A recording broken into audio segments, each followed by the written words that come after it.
because we should know the full form of the conditions, because sometimes we are getting from the other prescriptions where they are shortly they are writing. So our doctors, our PGs and other all peoples, they should know ICD, irritant contact dermatitis, allergic contact dermatitis, atopic dermatitis, like that. Different terminology also we should know. We should acquainted with that also. Sometimes it will be easy also for the diagnosis and treatment also. And fungal infection and superficial fungal infection, that also I'll show the photo how will they differentiate, that I'll show you. I'm not going in detail in that theoretical. I'll show the photos what I have treated in my clinic and OPD also. Scabies and eczema, dermatitis are the different diagnosis will I'll show you. Like that common conditions in the clinics, these are the some list I am giving, very small list, but more than that also we are getting, because we know अपरिसंख्या विधवा भवन्ति कुष्ठ number is अपरिसंख्या, there is no अष्टादश विध, no एकादश विध, अष्टविध, एकादश विध, अष्टादश विध, there is nothing. It is but on for the guidance. It will be given the guidance by the acharyas, but it will be unlimited in number. So like that we are getting Pitiva Kushta, Ekakushta, Dadru, that is tinea infection or fungal infection, Mukudusika, Sitra, Vaipadika, Padadari, Vishpota, Kilasa, Vispota, Pemphigus vulgaris also, Vaipadika, Pamo plantar psoriasis, Kilasa, tinea vesicular, and Vichursica dermatitis, like that. And other than Darunaka, dandruff or scalp psoriasis, Indralupta, Pechi hair loss, Vyanga, hyperpigmentary disorders, Nilika, hyperpigmentation also, another one, Kidropushta, Kidroroga, and Punakha, nail psoriasis also we are getting, and alas of fungal infection to the finger clefts, and skin diseases due to PM, protein allergy, malnutrition, also skin diseases and polythia, white hairs. So these are very, it is a small list, but we are getting many type of skin disease, which will be which cannot be, but we have to diagnose according to dosha, dushya, ahara, vihara, achar, vichara. In that also only we can get. We cannot do the diagnosis by the sign and symptom. Sometimes we have to get the only dosha, which dosha is predominant. Because dosa, sometimes we cannot get the particular knowledge of the kushta, name of the kushta, but we can get the dosha predominance, which dosha is predominance, because we are treating the dosha, we are not treating the name as such.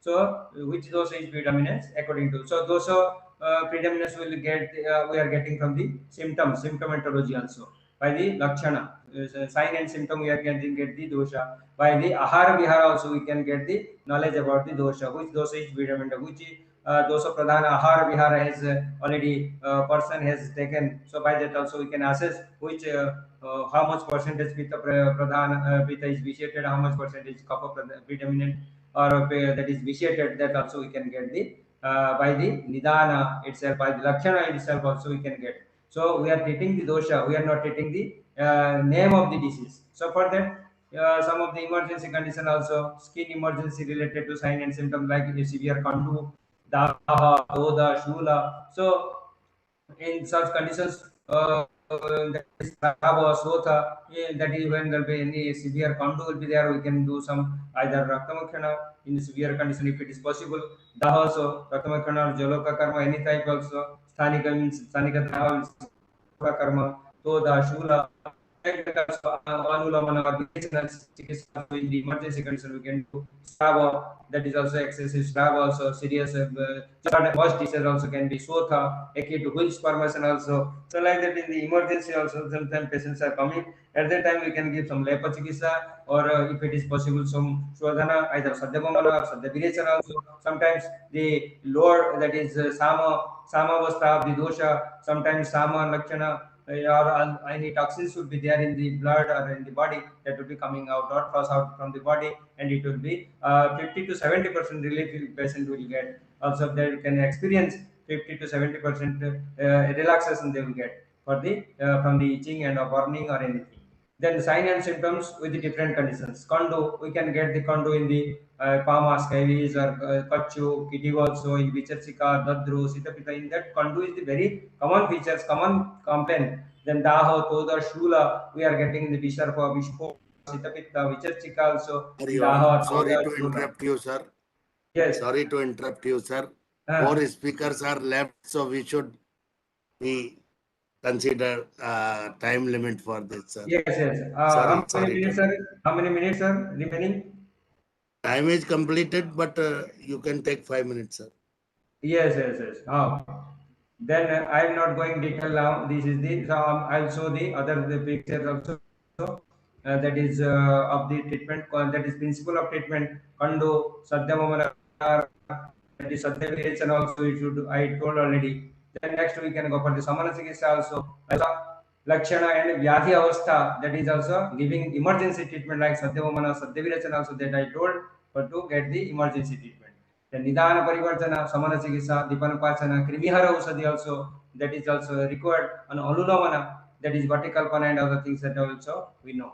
Then Sodhana Chikitsa, they here also Vamana, Virechana, Raktama also very much needed according to Dosha Pradhana, according to Dosha and Dusha, like that also. So we are getting the various conditions we are seeing. Then Nilika also, it might be due to internal changes, or that also we can go for the either Siravedana and Sadhyavirechana, followed by what are the Lepa Chikitsa also we should do, Nilika. And Mukhadushika also, we are getting various common diseases also, which will know Pitta Pradhana, it is the Pitta Pradhana Dosha Dosha will be there, Rakta Dushti and Pitta Dushti will be there. So for that we should go for the particular treatment which will be Pittahara, like Ushira Sava, Kumarya Sava, Pishara Gugulu, such things also we should advise.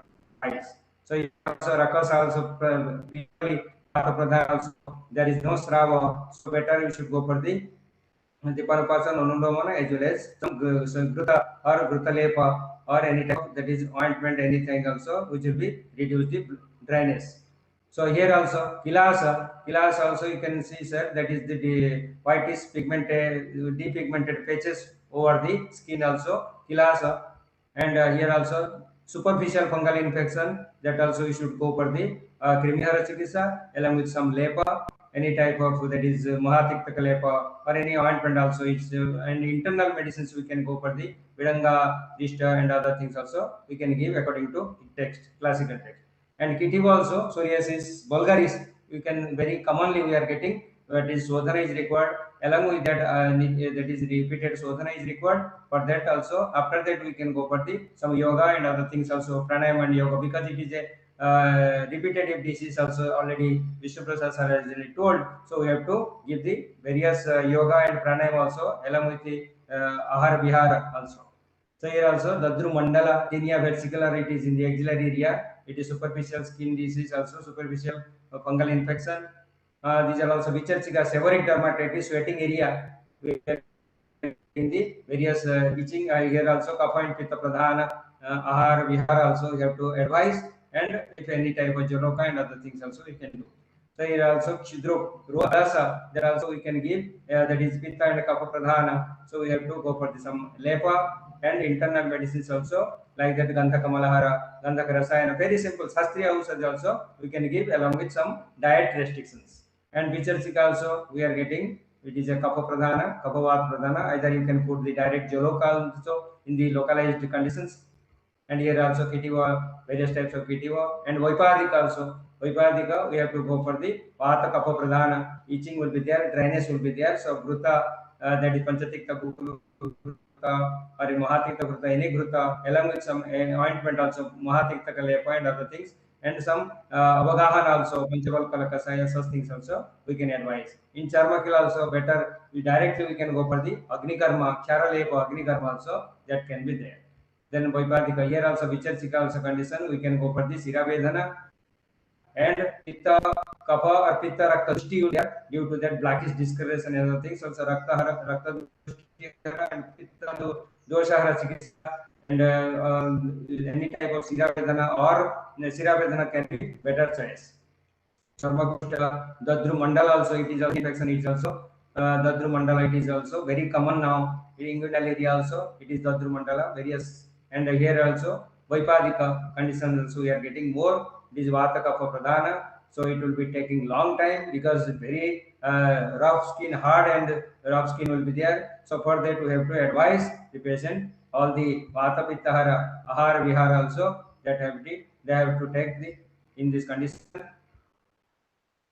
And Kiva lichen type that is lichen planus we have to diagnose, that is small blackish papules will be there, and there will be adherent scale will be there. Adherent scales, which will be differentiated from the psoriasis, that will be large scale. It is adherent scales, and first reddish patches, reddish papule, then after that will be blackish discolorations. So it is lichen planus. Both are papulosquamous disorders according to modern. So for that, all the Kitiwa Vataka Pahara Chikitsa we have to adapt. Here also another Kitiwa lichen planus, which in my in our hospital I have given the treatment. It will be easy also and easy to treat. Only Sodhana is required, and all the Ahara Vihara Patya also very important, because other than that yoga pranayam also, because it is a psychosomatic disorders that we have to give the conditions. It is Vyanga also, Lepa and other things also, Sthanika Chikitsa, Chitra also we are getting very commonly.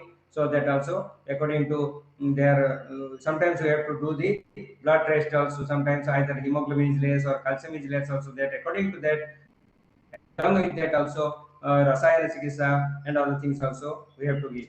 And Chitra also, vitiligo vulgaris and Bisport pemphigus vulgaris also, this is the case Bisport pemphigus vulgaris, Rakta Pradhana, Tridosha, Bisport conditions also, reddish patches will be there, and Srava, Bispota, Alas also, and Kitty also another, like planners also we are getting Vicharsika, that also we are getting very commonly nowadays. Vicharsika, any type of that is joint, that is finger clefts or joint area we are getting. Dadru also, it is a big patches of Dadru. Dadru Mandala, Sitra also, we are, you can see sir, that is the you can, it is also a well defined border, well defined, but in that other depigmented patches there is no border it will be, but it is well defined, well demarcated white patches will be there, and that is we can say Sutra. But in the other depigmented patches in the due to worm infestations, there will be no any particular border or well defined that Medosa Granthi, keloid also, it is very Kuchra sometimes Asadhya also in the treatment. So these are the various conditions, Nilika and which are the various things. Thank you, sir. And in that finally I can tell, only you have to, we have to, that our practitioners they have to take the detailed history, what is their ahara, vihara, achara, which are everything detail in, then we have to go for the Sodhana Chikitsa, because Sodhana line of management is much must in our skin disease. And after that we have to go for Samana Chikitsa. In Samana Chikitsa also Doshahara, which dosha pradhana chikitsa, which dosha pradhana it is there, we have to see. After that we can go for the particular line of management, and diet also very important, nidana parivartana, along with all the yoga and other things also we have to advise the patient, because nowadays more and more diseases are coming and more psychosomatic diseases are coming. For yoga and pranayam also we have to add in the list of our prescription. Thank you, sir. Thank you, Dr. Tripathi sir, for a wonderful, excellent presentation. Nidan to Chikitsa. Sir have briefly and excellently presented many cases with us. We would definitely like to hear from sir in our future presentation. Now, moving to our next speaker, the third speaker of the day. We are still having 4 more speakers with us on this excellent topic, skin cure. Our next speaker is Dr. Anay Davre sir. Sir, to read a brief about sir, sir is a well-known dermatologist, Ayurveda skin specialist practitioner. Sir is practicing in Siddhanta Ayurvedic and Panchkarma Clinic, Dombivali, Maharashtra. Sir has a specialty in skin, hair, and nail disorders. Sir is also secretary of Ayurveda Prasarak Mandal, treasurer of Ayurveda Vyas branch. Sir has got various paper presentations, lectures in World Ayurveda Congress and many places. Sir have also given lecture to European delegates from Germany, Switzerland, Austria on dermatology at Ayurveda College Sion. And sir have been at various special events at national level competitions. Sir have been awarded. And sir, to say importantly, sir is also organizing an online course, certificate course in Ayurvedic dermatology for Ayurveda doctors of India and out of India. This course has 24 lectures by video conferencing method and is a very excellent course on teaching skin diseases and its Ayurvedic management. Personally, I have been done this course and I feel grateful to have sir teaching us this. Sir's brief is a very wonderful experiences and everything. Before taking more time, let me welcome sir to share his practical experiences on today's topic. Sir, you're welcome. The desk is yours. Yeah. Hello everyone. Shall I share this? Share this my PPT? Yes, sir. Sir, you can share.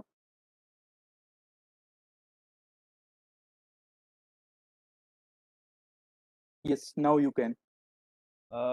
Can you see my can you see my yeah? You can see my Slide. desktop Yet to come, sir. now. Yes. Okay. Shall I click share first and then? Yeah. So you have to click share screen. Okay. Share, then screen one, then again share. Share, screen, Yeah. then share. On downwards. Yes. Okay. Thank Can you you. see me now? Yeah. Yes, Okay, it's visible now. Okay. Thank you. Okay.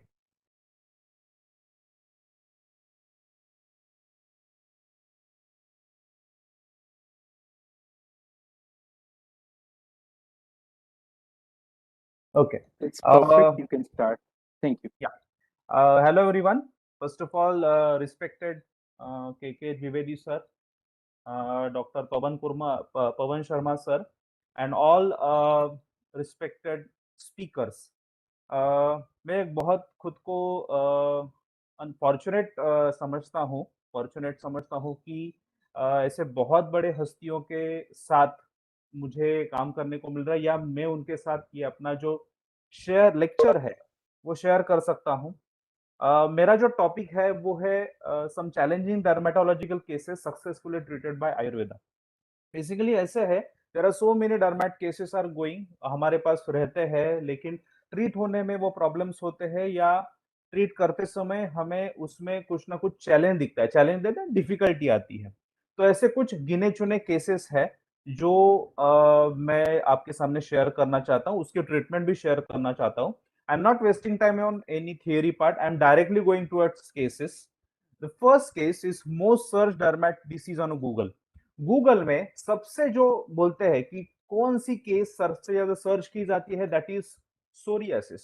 C, this is the case 43 years old man जिसकी प्रकृति कफपित्तश थी। Skin पे ऐसे complaints थे कि pinkish plaque on a trunk and also on a limbs.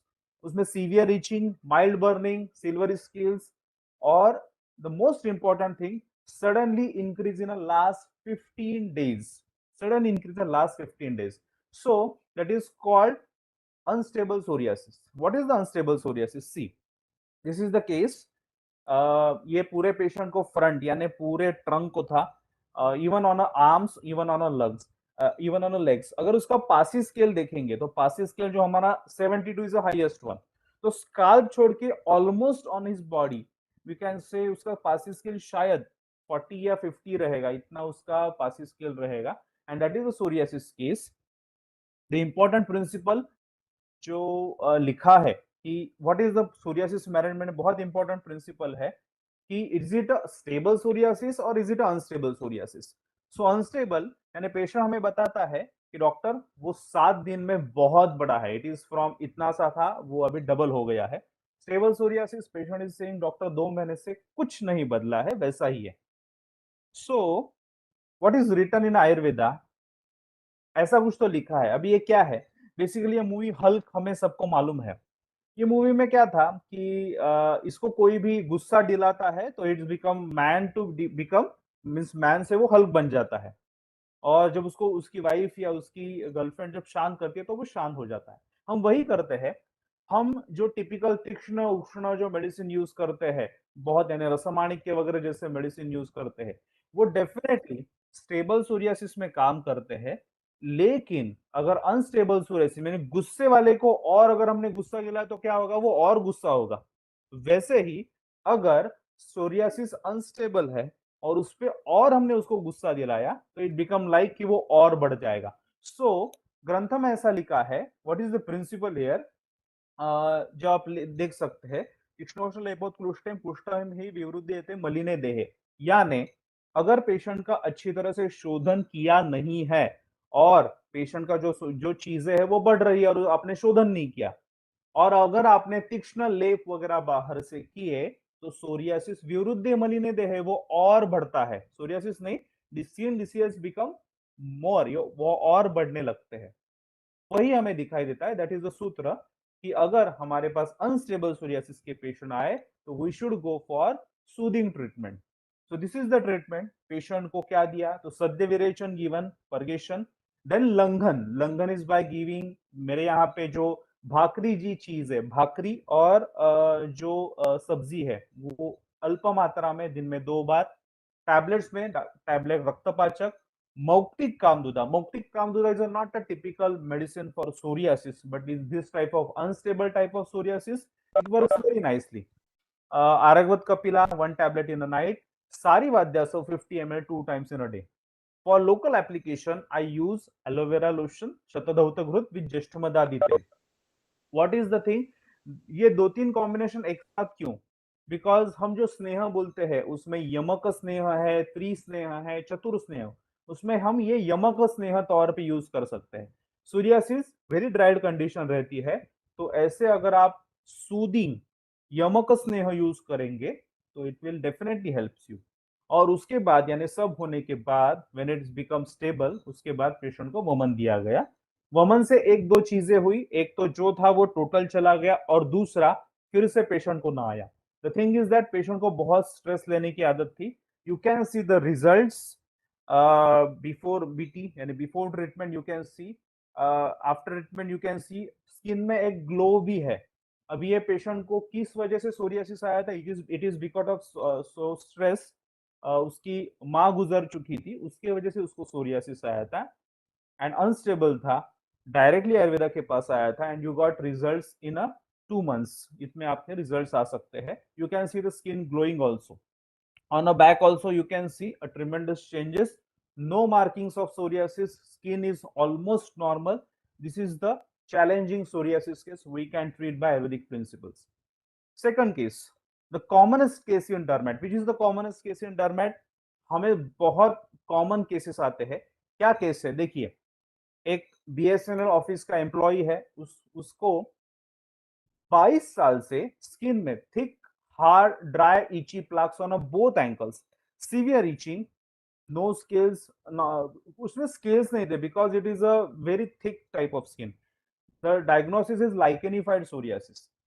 जब psoriasis बहुत यानी क्रॉनिक हो जाता है तो वो हॉरिजॉन्टली नहीं बढ़ता, वो वर्टिकली बढ़ता है एंड इट बिकम्स लाइकेनिफाइड। बहुत सी कंडीशन है, ड्राई एक्जिमा जैसी कंडीशन है, लाइकन प्लानिस जैसी कंडीशन है, वो आगे जाके it become hypertrophic type of skin, वैसे ही हमें प्रेजेंटेशन दिखता है। अगर हम इस हिस्टोलॉजिकली भी देखेंगे तो उसमें हमें हाइपर केराटोसिस जैसी, हाइपर ग्रैनुलोसिस ऐसी चीजें दिखती है। See this is the lichenified psoriasis. It is a leg of a woman, not a man. ये लेडीज का लेग है, आप देख सकते हैं इतना सीवियर था and because of that south Indian lady थी तो उनका मंदिर वगैरह में जाना बहुत था, लेकिन ये चीजों की वजह से she is not going any temple, not any religious programs, because sari पहनना है, साड़ी पहनते ही सब दिख जाता था ऐसा। So what is the principle I use here, जो ग्रंथ में लिखा है, अभी ये बहुत सारे श्लोक दिख रहे हैं लेकिन प्रिंसिपल सेम है, वाग्भट, सुश्रुत और चरक में।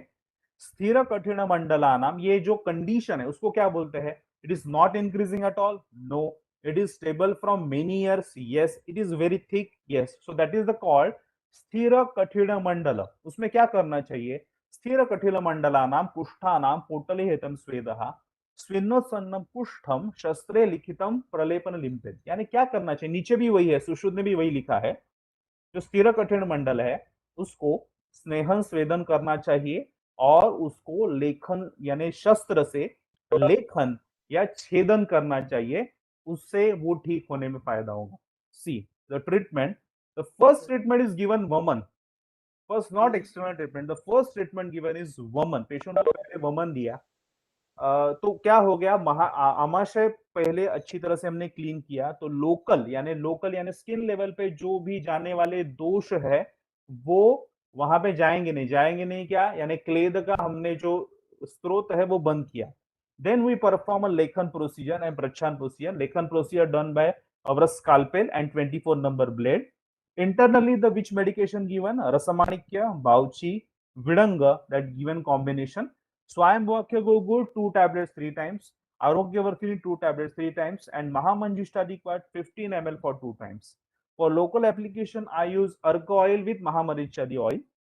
See, this Lekan procedure done not on a single time. It does more than 8 times. वो 8 बार मैंने की. कैसे की? पहले जो प्रोसीजर थी वो हफ्ते में यानी हर हफ्ते बाद की, यानी फॉर 1 मंथ एक वंस इन अ वीक. बाद में वो 15 डेज के बाद रिपीट की. You can see the results in a 6 months. You can see the thickness of the skin. You can see after 6 months. अभी 6 months बाद भी you can say 90% pure हो गया. You can see the also.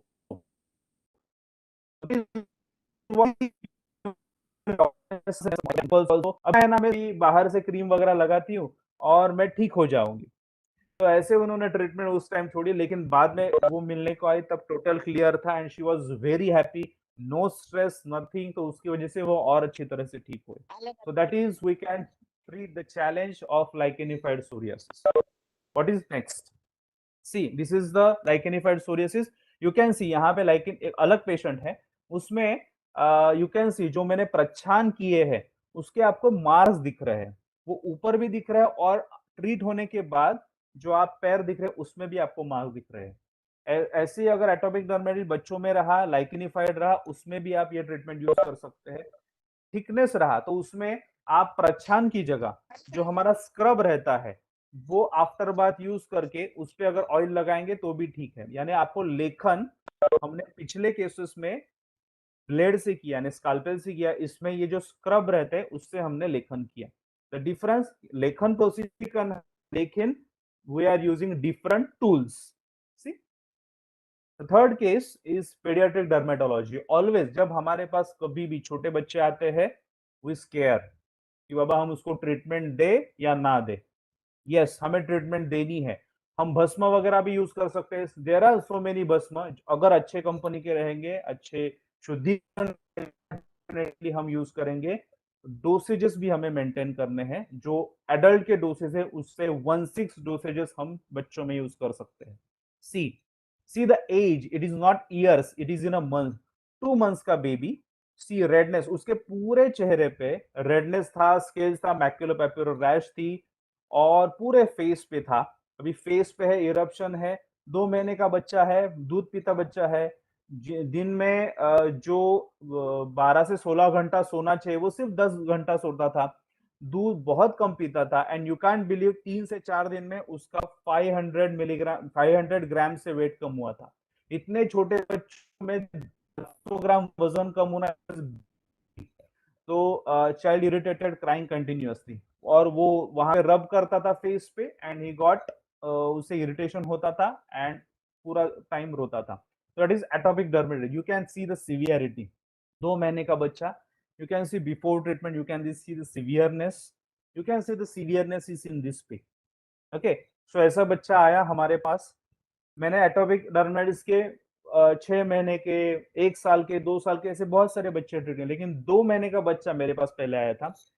What is the principle? रक्तजनित व्याधि की है. पुरिया शोणित रोगेषु रक्तपित्तरी क्रिया विरेक उपवासम च श्रावणम शोणितस्य च.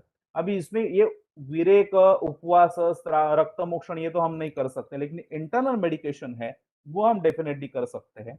सी, दिस इज द ट्रीटमेंट. रक्तपाचक, स्वर्णमाक्षिक, गंधक रसायन, आंवला, यष्टि, सारिवा, दिन में 4 बार.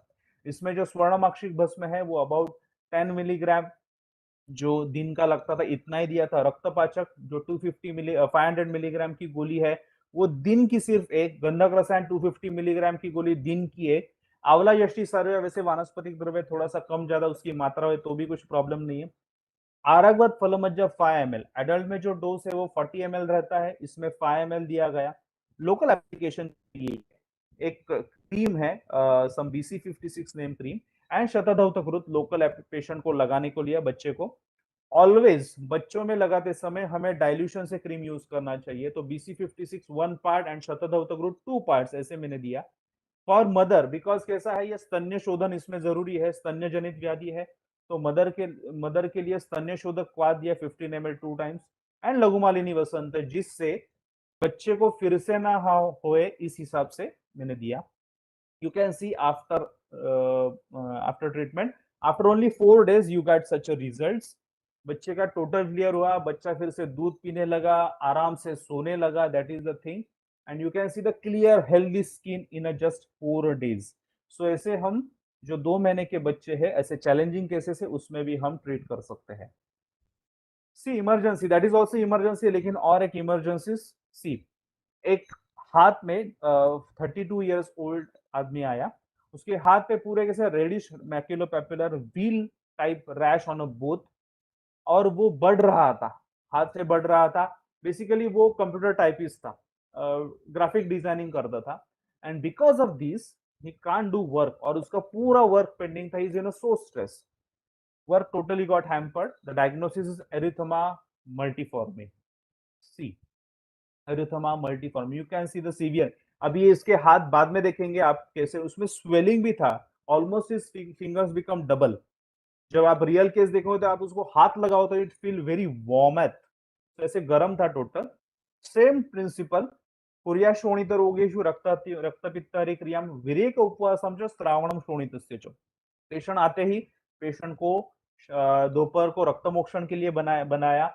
अगले दिन पेशेंट को सद्य विरेचन दिया, पेशेंट को लंघन, internally रक्तपात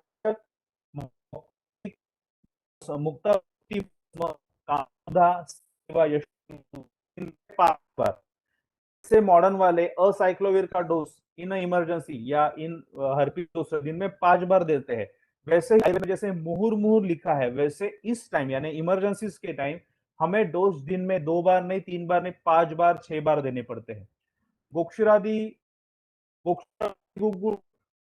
tablet 4 times in a day, at night, and Patadi part 20 ml 3 times in a day. This is the dose given to the patient. Erythema multiform से जो है वो यू कैन सी रिजल्ट से कम हुआ है patient का। You can सी वो अपनी जो शर्ट की बाही है वो भी ऊपर नहीं कर सकता था, but with in 4-5 days the all the eruption swelling देखो कितनी कम हुई है, रेडनेस बिकम लेस, वो ब्लैकिश डिस्कलरेशन हुआ, and that is the thing. हम एक 4 दिन में ऐसे इमरजेंसीज रक्तमोक्षण बाय विरेचन ऐसे ट्रीट कर सकते हैं by the medication. You can see after that उसकी टोटल स्किन पीलिंग शुरुआत हुई। क्यों पीलिंग शुरू? Because of the swelling, swelling निकल गया तो स्किन पील होनी शुरुआत हुई, and you can see the black markings and all that. ऐसे पेशेंट को हम जो इमरजेंसी केसेस है वो हम ट्रीट कर सकते हैं। Okay, the next is next कि ये क्या है बेसिकली, जो पित्तज विसर्प की जो चिकित्सा है वो रक्तजनित व्याधि या ये जो सब है विवृद्धा, इंद्रवृद्धा, गर्दभी, चालगर्दभ, इरिवल्ली, गंधनामनी कक्षा, इस सब की ट्रीटमेंट है वो एक पित्तज इमरजेंसी या पित्तज विसर्प की तरह ट्रीट करना चाहिए। हमें ट्रीटमेंट प्रोटोकॉल ज्यादा चाहिए। सो अगर ऐसे हर्पीस जोस्टर के पेशेंट आए तो भी आप रक्तमोक्षण, विरेचन इमरजेंसी तौर पे दे के ऐसे हम पेशेंट को क्लियर कर सकते हैं। अगर ऐसे केसेस रहे तो भी हम क्लियर कर सकते हैं। We are going next case is the 5th case is a virology and dermatology.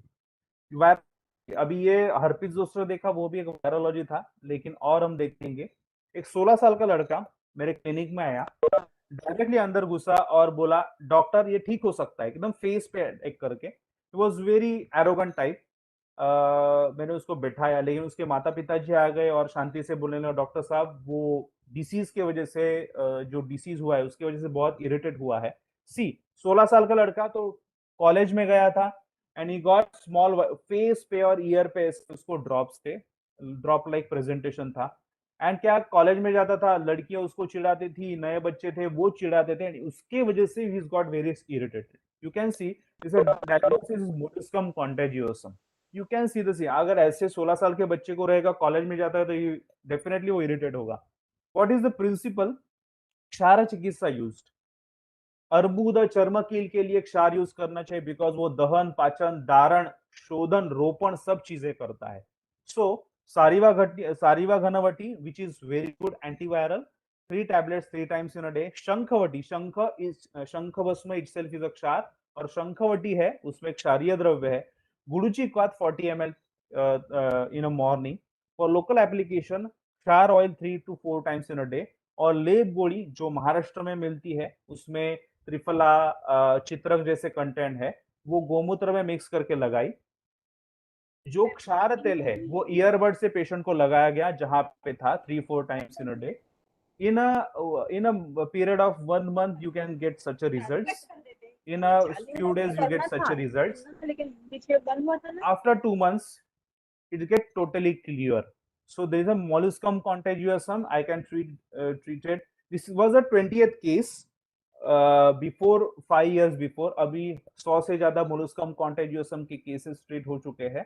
क्षार तेल से और अच्छा है लगाने के लिए अगर आप टंकण बना ले, टंकण बनाने के लिए वेरी इजी है. सो ऐसे हम मोलुस्कम कॉन्टेजियोसम जैसे वार्ड्स जैसे इन्फेक्शंस है वो क्षार चिकित्सा से ट्रीट कर सकते हैं.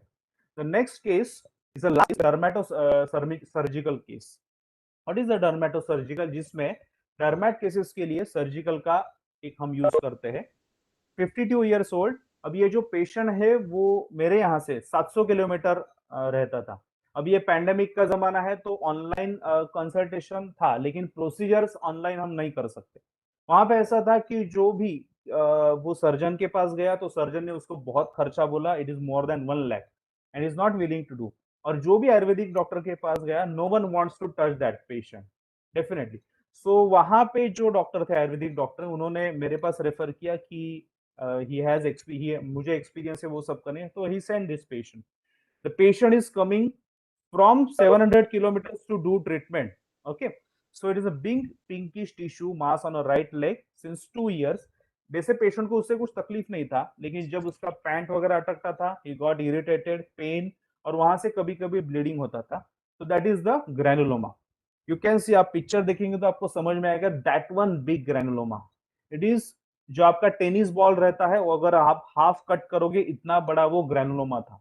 और patient is very get irritated और एलोपैथी डॉक्टर्स ने उसको 1 लाख से ज्यादा उसको खर्चा बोला था. Patient is coming from all the way. Patient में क्या क्या, you can see the size of the granuloma. How we can see this is a dermatosurgical case. How we get treated, same principle क्षार चिकित्सा की है. अर्बुद तौर पे हम उसको बोल सकते हैं. वहां पे सब करने का काम, दहन, पाचन, वो सब करने का काम क्षार करता है.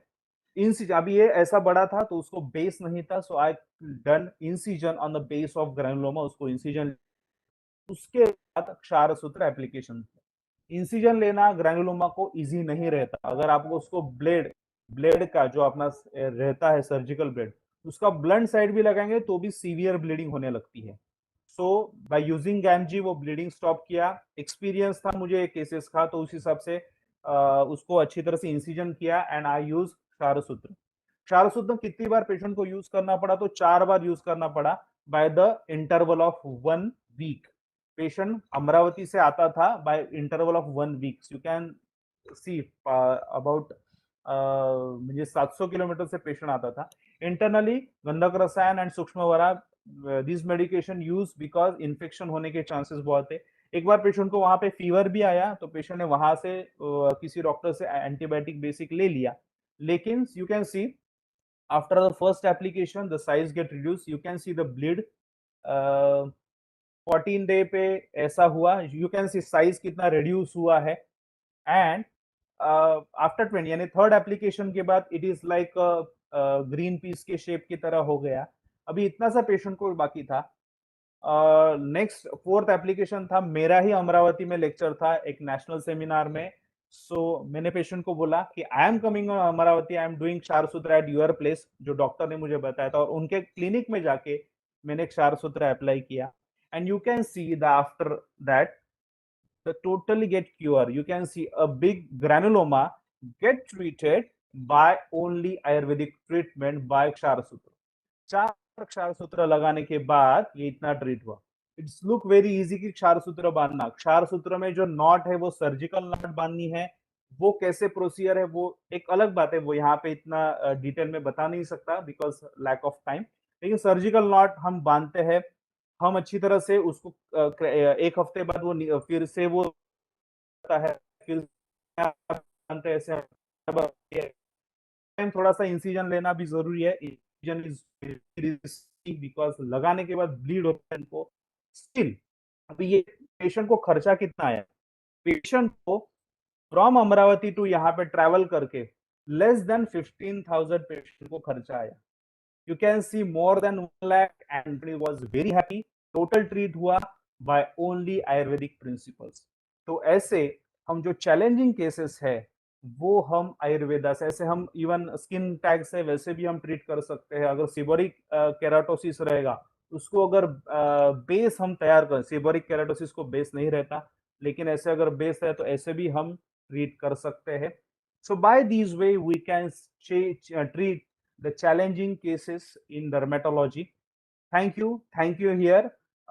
जो भवन कुमार सर जी ने मुझे यहाँ पे जो अपने जो चैलेंजिंग केसेस है वो यहाँ पे रखने के लिए मुझे मौका दिया और आप सब ने भी वो शांति से सुना, उसके लिए बहुत बहुत धन्यवाद। Thank you so much. Thank you, sir. Excellent presentation as always. Sir is very well known for emergency management in dermatological condition. Thank you once again. Now, let's move to our next speaker, Dr. Vijay Kumar Rai, sir. Dr. Vijay Kumar Rai is Assistant Professor in Department of Swasthya in Government PG College and Hospital, Varanasi. Sir is also an executive of Visva Ayurved Parishad, and Sir is very famous for treating many cases. Sir have patients from outside India, and Sir have done a wonderful work in COVID management also. So without wasting more time, let me welcome Sir, Dr. Vijay Kumar Rai, sir. Sir, the platform is yours. Please share your experiences and knowledge with us. Thank you. Thank you, Jayesh, for introducing me and your kind words. Namaste, everyone. First of all, I thank to organizers for giving me the opportunity to share my views and experiences. I express my heartfelt gratitude to my elder brother, Pawan Sharma sir, and for their encouragement and cooperation. So I'm not going to take more time to because there are 6 speakers and time is limited. So I will keep my points in brief. First of all, I congratulate the organizer for the selection of the a very appropriate and suitable topic, the safest cure and care and cure. And it is, I think, in fact, this is only possible through the Ayurveda. So, as we know that skin is the largest organ of our body, and it is the first line of protective system, which is a part of our integumentary system, and it performs various physical functions. So, it is a most important thing to keep our skin healthy and functioning.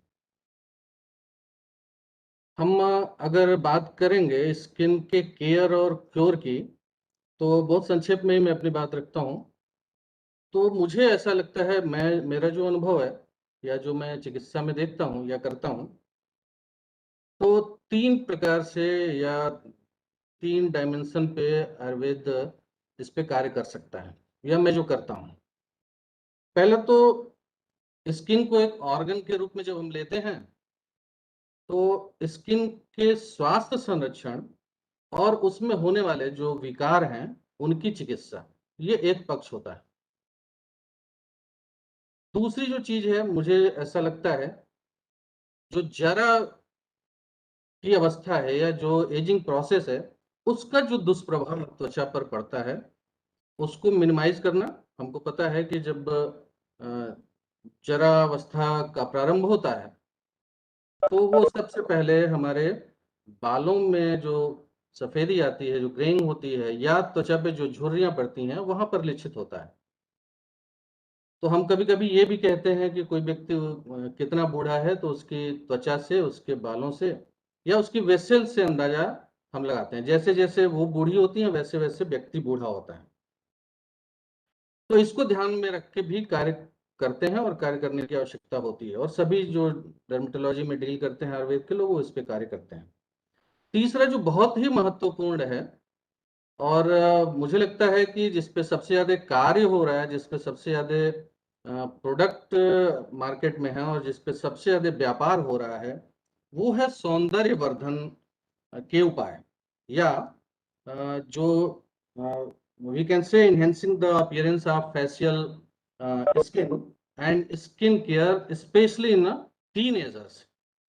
Teenagers में जो acne या pimples, इसकी जो समस्या है, उनको ध्यान में रख के मार्केट पे अभी बहुत काम हो रहा है, और बहुत सारे प्रोडक्ट दिन प्रतिदिन आते हैं, और बहुत सारे मरीज आपसे सलाह के लिए आते हैं कि सर ऐसे ऐसे है हमारे बच्चे को, या बच्चा खुद ही आता है, और उसको हम लोग देखते हैं, डील करते हैं, और सक्सेसफुली उसको ट्रीट भी करते हैं। तो ये 3 तरीके से हम काम करें तो हेल्थ केयर, स्किन केयर और स्किन क्योर पे बहुत सक्सेसफुली हमने अपने प्रीवियस स्पीकर को सुना है, शर्मा जी को, त्रिपाठी जी को और अन्य जी को। बहुत अच्छा काम आप लोगों का था, और उससे हम लोगों का भी ज्ञान वर्धन हुआ है। तो स्वास्थ्य संरक्षण, अगर त्वचा की बात करते हैं, तो कोई नई चीज नहीं है, सभी आयुर्वेद के शुद्धि विद्वान लोग हैं। स्वस्थ वृत्त पालन में दिनचर्या, यह पहला एक ऐसा उपाय है जिसमें विभिन्न प्रकार के उपक्रम त्वचा को स्वस्थ रखने के लिए या उसके स्वास्थ्य के संरक्षण के लिए बताए गए हैं, और दिनचर्या हम पालन भी करते हैं, और संस्कार के रूप में हमारे परिवारों में बच्चों को दिया जाता है, या हम अन्य रोगियों को इसको बताते भी हैं कि आप ऐसे ऐसे करो। तो इस दिनचर्या में संक्षेप में ही मैं जाता हूं। दिनचर्या में हम अब अभ्यंग, सबसे पहले उठ के तो मुख प्रक्षालन, यह जो फेशियल स्किन है इसके लिए बहुत ही उपयोगी होता है। त्वक धावन, अभ्यंग, व्यायाम का भी स्किन के हेल्थ में रोल है। स्नान करना, स्नान अपनी भारतीय परंपरा की देन है। मैं कहीं पढ़ रहा था, हिपोक्रेटस के टाइम में स्नान करना निंदनीय माना जाता।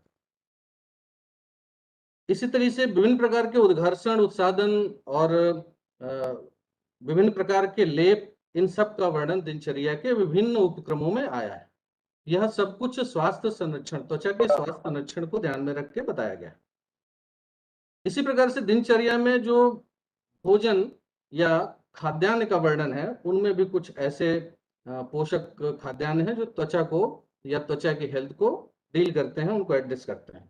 बहुत विशेष 2 चीज दिनचर्या में ऐसी बताई है जो मुझे लगता है कि भारतीय चिकित्सा साहित्य में ही सबसे पहले वर्णन उसका आया है। वो 2 चीजें हैं, उष्णीश और छत्र का धारण। बहुत सारे एनवायरमेंटल फैक्टर हैं जो हमारे स्किन को की हेल्थ को कंप्रोमाइज करते हैं। उनमें जो सन रेज से ऐसी कुछ हार्मफुल रेज होती हैं जो हमारे स्किन को आजकल टैनिंग देखते हैं, या बहुत सारे फोटो सेंसिटिविटी के कारण डर्मेटोसिस डेवलप हो जाती है, डर्मेटाइटिस हो जाती है। तो ये कैसी अवधारणा रही होगी, उस समय उष्णीश का धारण करने का निर्देश है जब भी हम बाहर निकले। उष्णीश मीन्स, अभी हमारे क्षेत्र में उसको पगड़ी बोलते हैं, या कोई ऐसा वस्त्र आवरण जिससे सर और शरीर का ऊपरी हिस्सा ढका जा सके एंड उसको प्रोटेक्ट किया जा सके जो हार्मफुल रेज। इसी तरह छत्र का निर्देश आया है, छाता, अम्ब्रेला, उसका धारण करना। तो ये सब स्किन के हेल्थ के प्रमोशन के लिए या उसके प्रोटेक्शन के लिए ही हमारे यहाँ दिनचर्या में बताया गया। इसी तरीके से ऋतुचर्या में, विभिन्न ऋतुओं में विभिन्न प्रकार के जो वातावरण के प्रभाव शरीर पर पड़ते हैं, उनसे उत्पन्न होने वाले जो दुष्प्रभाव, उनसे बचाव के लिए बहुत सारा वर्णन है। और स्पष्ट रूप से अष्टांग हृदय में आचार्य वाग्भट ने ऋतु के हिसाब से अलग अलग लेप बताया। जैसे किसी ऋतु में वातावरण में बहुत क्लीनता हो जाती है, बहुत दुर्गंध शरीर से आती है, कभी बहुत पसीना आ जाता है, किसी ऋतु में बहुत ड्राइनेस रहती है। तो यहाँ हेल्थ स्टेटस जो है स्किन की, वो कॉम्प्रोमाइज होने की संभावना रहती है। तो विभिन्न प्रकार के लेप वहां पे बताया गया, उनका हम ऋतुओं के हिसाब से अगर अपने मरीज में या हम लोग आम जनता के लिए उसको प्रमोट करें, तो हेल्थ स्किन केयर पे हम बहुत अच्छा कार्य कर सकते हैं। इसी तरीके से स्किन के नरिशमेंट के लिए बहुत डिटेल एनाटॉमी में नहीं जाइए, आप सभी लोग जानते हैं, तो जो स्किन का जो एपिडर्मिस हिस्सा है उसमें कोई ब्लड सप्लाई नहीं होती है, वो डर्मिस से ही अपना न्यूट्रिशन लेता है। तो पोषण बहुत जरूरी है। पोषण के लिए हमको त्वक सारता ऐसा करके आचार्यों ने बहुत स्पष्ट संदेश दिया है। जो जिस व्यक्ति की हेल्थ केयर अच्छी होगी, जिसकी हेल्दी स्किन होगी, उसको हम त्वक सार पुरुष कहते हैं। उसके लक्षण बताए हैं उसमें। तो यह त्वक सारता, जिस व्यक्ति में प्रशस्त रस धातु की उत्पत्ति हो रही है या रस धातु का पोषण उसके आहार से अच्छा हो रहा है, वही व्यक्ति त्वक सार पुरुष कहलाएगा। तो इसलिए हमें उदक वह स्रोतस और रक्तवह स्रोतस के भी दृष्टि में बहुत सारे स्किन डिसऑर्डर्स हैं। तो इन दोनों स्रोतस के स्वस्थ रहने पे या उनके फंक्शन को बनाए रखने के लिए भी हमें ऐसा आहार विहार का चयन करना होगा, नहीं तो स्किन का जो हेल्थ है वो कंप्रोमाइज होने वाला है। तो इस तरीके से आप देखेंगे स्किन एक बहुत परीक्षा के भी विषय है। जैसे अरिष्ट के प्रकरण में आप देखेंगे तो बहुत सारे अरिष्ट स्किन को स्थान बनाते हैं। बहुत सारे अरिष्ट जो सूचक होते हैं अपनी मृत्यु के, वो स्किन पे, जैसे आप साइनोसिस को ले लें, सेंट्रल साइनोसिस उसका एक एग्जाम्पल है, उसी तरीके से अरिष्ट। तो स्किन केयर ये बहुत ही इंपॉर्टेंट चीज है। दूसरी बात है व्याधियां, जो त्वचा की व्याधियां, विभिन्न व्याधियों पे हमने देखा है बहुत सारी स्लाइड, बहुत अच्छे अच्छे ट्रीटमेंट देखे हैं, सक्सेसफुल रिपोर्ट देखी है।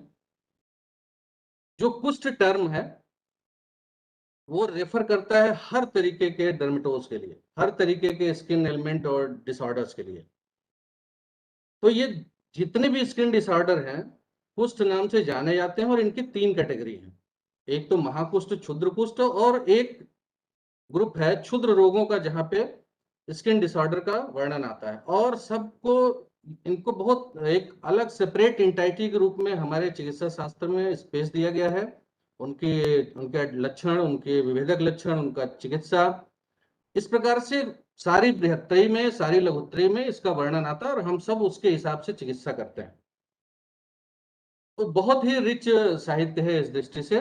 और जो उसमें फॉर्मुलेशन है, खास करके मैं तो प्रेफर करता हूँ जो लघुत्तरी है अपनी, चक्रदत्त और वैसज रत्नावली और रत्नाकर वगैरह, योग रत्नाकर, इनमें बहुत सारे ऐसे फॉर्मुलेशन है जो मैं प्रयोग करता हूँ, बहुत सक्सेसफुल उनका रिजल्ट रहता है। आप महत्व देखिए, अपने आचार्य चरक ने अपने सूत्र स्थान में ही आरोग्यधि अध्याय में पहले ही, ये दूसरे तीसरे अध्याय में, इधर आगे षड विरेचन सतः अध्याय में चूर्ण और प्रलेपों का वर्णन कर दिया है। वहां पे ऐसे सिद्ध चूर्ण हैं जो अभी सोरियासिस वगैरह में प्रयोग होते हैं, बहुत अच्छी तरीके से उसमें सफल, जैसे मनशिलादि लेप है या तुथादि लेप है।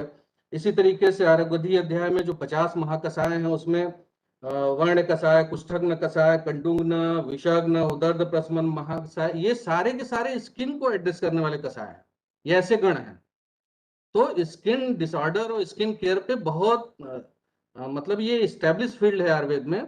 हमको इस पे और आगे बढ़ के काम करना चाहिए। जैसे अभी हमारे प्रीवियस स्पीकर ने अपनी बात रखी है, बहुत कुछ सीखने को मिला है उन लोगों से। इसी तरीके से अन्य संहिताएं, मैं नाम लेने के चक्कर में नहीं पड़ता हूँ, सब में स्थापित है।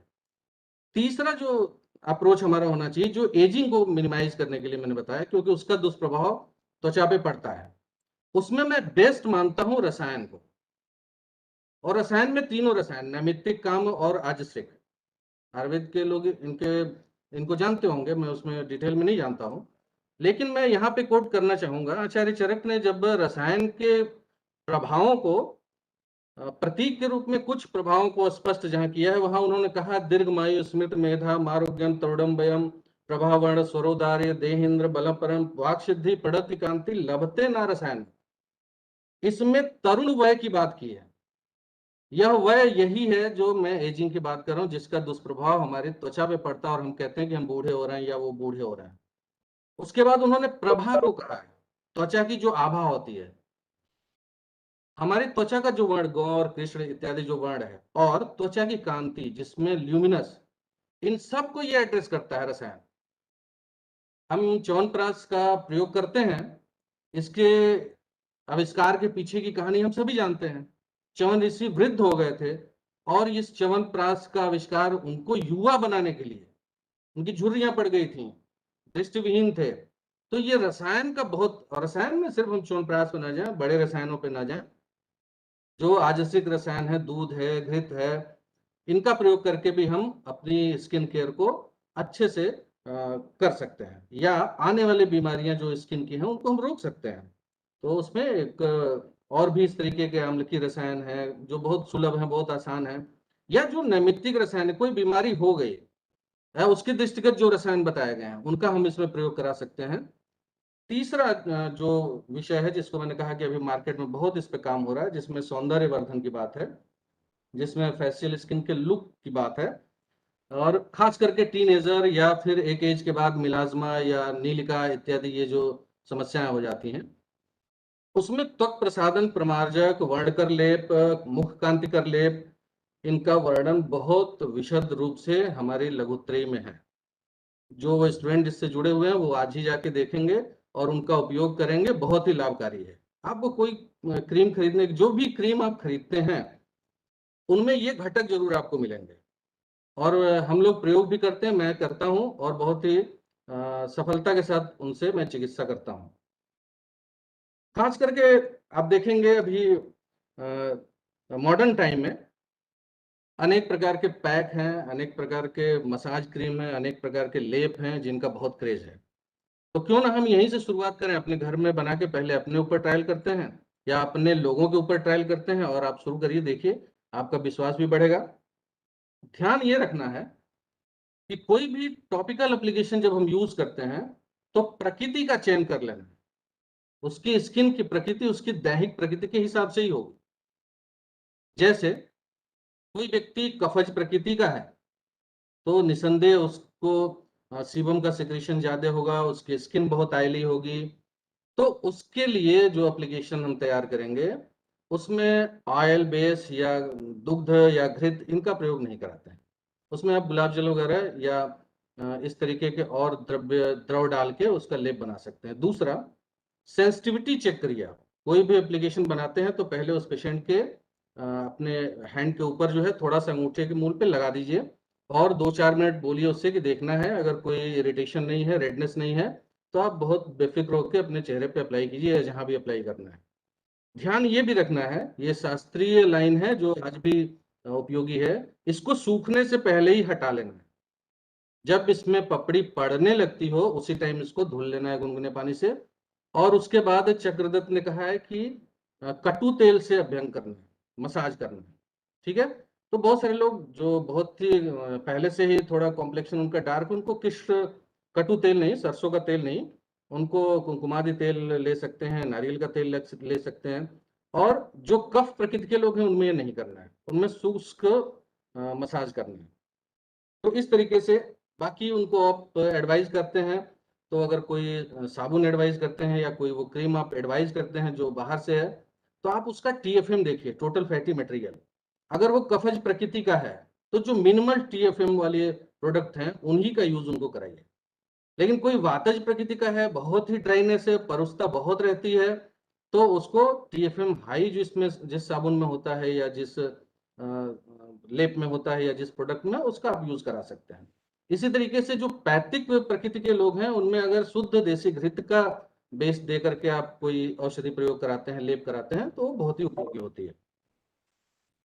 केवल त्वचा का प्रमार्जन करने से मैंने देखा है जो टीनेजर्स हैं जिनमें एक्ने होता है, सिर्फ दिन में 5-7 बार सादे पानी से सिर्फ स्किन का प्रमार्जन कराइए, धुलवा दीजिए और किसी कपड़े से थोड़ा सा रब करके साफ करा दीजिए, तो आधी समस्या उनकी वहीं दूर हो जाती है। ना कोई क्रीम लगाने की जरूरत है, ना कोई फेशियल करने की जरूरत है, ना कोई पैक लगाने की जरूरत है।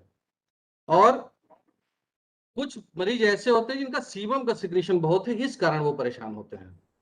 उनके लिए कोई अप्रोप्रिएट उपाय आप बता दीजिए, आपके पेशेंट की आधी समस्या यहीं समाप्त हो जाने वाली है, उसका एक्ने कंट्रोल होने वाला है। फिर भी अगर नहीं कंट्रोल होता है तो मैं जो अपनी प्रैक्टिस में कुछ यूज करता हूँ वो चीजें आपसे शेयर करता हूँ। एक आलेप है जो बहुत कॉमन है, मैं सबको, हमारे यहाँ जो हॉस्पिटल के अड़ोस पड़ोस में स्टोर है उनको मैंने कहा है वो बना के रखते हैं, वो देते हैं। उसमें उड़द की दाल का आटा रहता है, बहुत कॉमन है, हर प्रिपरेशन में आप देखेंगे लघुत्तरी में उड़द की दाल का आटा प्रयोग होता है।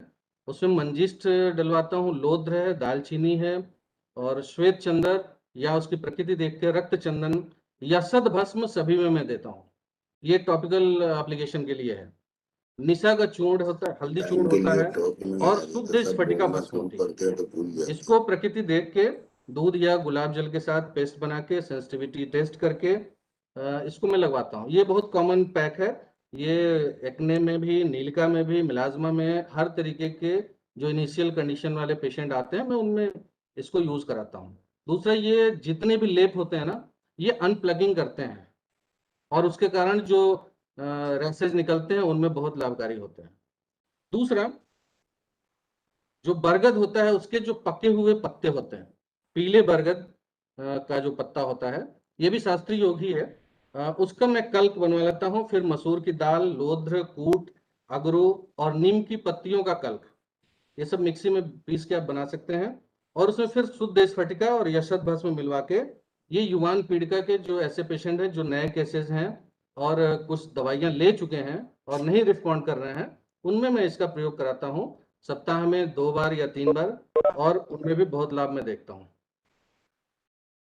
इसी तरीके से जीर्ण या दुष्ट युवान पीड़िका है, या ऐसी आप एक्ने नेक्रोटिका जिसको कहते हैं, या रुंसिका जो पीठ वगैरह पे हो जाती है और बहुत परेशान होते हैं, उनमें चिरौंजी का चूर्ण होता है, मुलेठी, उड़द, मंजिष्ठ, लोध्र, धनिया, वचा और सफेद सरसों और हल्दी चूर्ण, इनका पेस्ट में बनवा के उनकी प्रकृति के हिसाब से लगवाता हूँ। पीठ पे भी लगवाता हूँ। कभी कभी तिल की खली का भी प्रयोग इसमें करता हूँ और बहुत ही लाभकर प्रभाव इसमें मुझको मिलता है। कुमकुमादी लेप, कुमकुमादी तेल का आजकल कई कंपनियां इसको बनाती हैं। अगर खाली तेल का अभ्यंग करना है तो यह बेस्ट है, इसको आप करा सकते हैं। किसी को वार्डकर लेप बनाना है तो इसमें आप केसर के कुछ जो पत्तियां, जो दाने हैं उसके, वो उसको आप डाल सकते हैं। इसी तरीके से पेनफुल और जो पशुलर एक्ने होता है उसको जो है अगर हमको देना होता है तो उसमें सेमल का कंटक, युवान पीड़िका में आप देखते होंगे, जायफल का चूर्ण, हल्दी चूर्ण, नींब पत्र कल्क, शुद्ध गंधक, शुद्ध स्फटिका, अमृता और यशत भस्म, इनका मिला के मैं प्रयोग कराता हूँ। इसमें भी बहुत अच्छे रिजल्ट हमको मिलते हैं। ये तो कुछ एग्जाम्पल थे। कभी स्पॉन्सर समय देंगे तो कोई केस रिपोर्ट ऐसे भी मैं रखूंगा। अब ओरल में क्या क्या मैं देता हूँ, बहुत क्लासिकल चीजें हैं जो उपलब्ध हैं, उन्हीं का मैं प्रयोग कराता हूँ। जैसे काचनार कैसोर सभी जानते हैं, आरोग्यवर्धनी है, पंचतिग्धृत गुगुल है, महामंजिष्ठारिष्ट है, उसिरासो, चंदनासो, लोद्रासो, खदिरासो, निम्बादि चूर्ण, गंधक रसायन, आम्लकी रसायन, पंचतिक्तघृत, महातिक्तघृत, ये 7 ml के करीब में मीठे गुनगुने दूध में, या थोड़ा पैलेटेबल नहीं होता है पेशेंट को, अगर ले सके तो दाल वगैरह में भी मिला के उसको मैं दे सकता हूँ। तो जो वातज प्रकृति के कारण या वात के आधिक्य के कारण रुक्षता, कृष्णता, परुषता होती है, उसमें हम इसको इंटरनली अगर प्रयोग कराते हैं तो बहुत ही लाभकर प्रयोग होता है।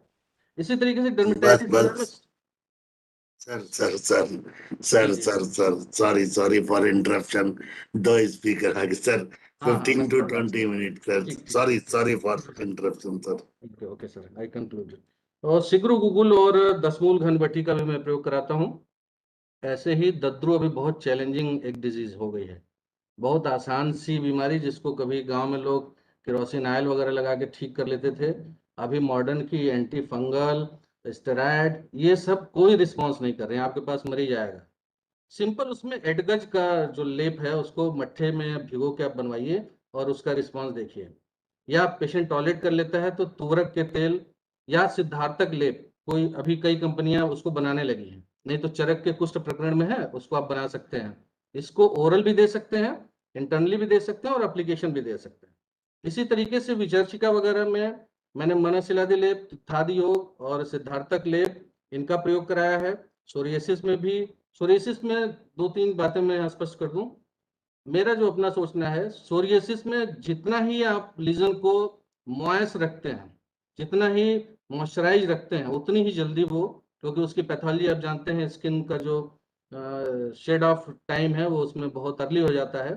तो उसको मैं, उसको जितना ही चिकना, उसके लिए मैं इसमें जो है पाइल्स वगैरह के लिए एक औषधि प्रयोग होती है रोपर शशांक, मैं उसका प्रयोग कराता हूँ, या करंज तेल या मधुक तेल का प्रयोग कराता हूँ उसको चिकना रखने के लिए।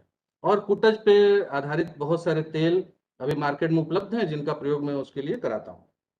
सूत्र के लिए भी बहुत सारे लोग काम कर रहे हैं, बहुत सारी कंपनियों ने भी अपना मार्केट में प्रोडक्ट ले आया है, इफेक्टिव है, उनमें से कोई चयन कर लेते हैं। नहीं तो मैं कठगूलर के फल को रात्रि में खिलवाता हूँ और फिर सुबह जो है स्वेदन कराता हूँ, और कुछ और औषधियां जिनका मैं प्रयोग कराता हूँ उनमें।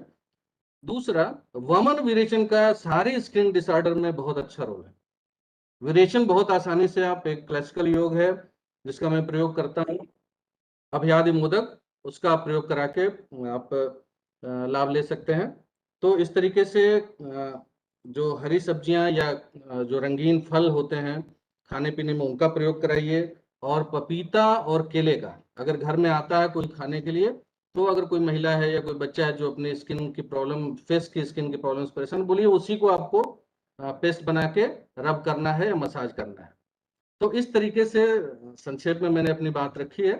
मैं पुनः एक बार ऑर्गेनाइजर्स को और पवन सर को धन्यवाद व्यक्त करता हूं। फिर कभी अगर अवसर देंगे तो डिटेल में कभी मैं बात रखूंगा।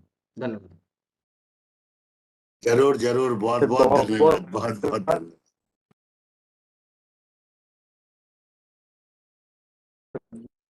अच्छी तरह से छोटी छोटी बहुत अच्छी बातें सर ने बताई। हम जरूर चाहेंगे सर दोबारा हमारे प्लेटफॉर्म पे आए।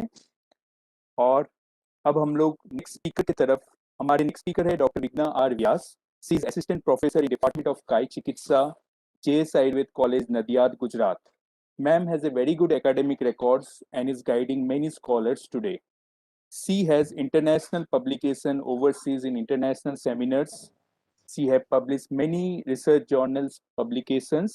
Without wasting further any time, let me welcome ma'am to present her topic, safest skincare and cured Ayurveda. Madam, you're welcome. The dash is yours.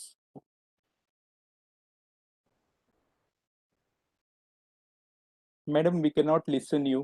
The screen is visible. Madam, unmute the audio.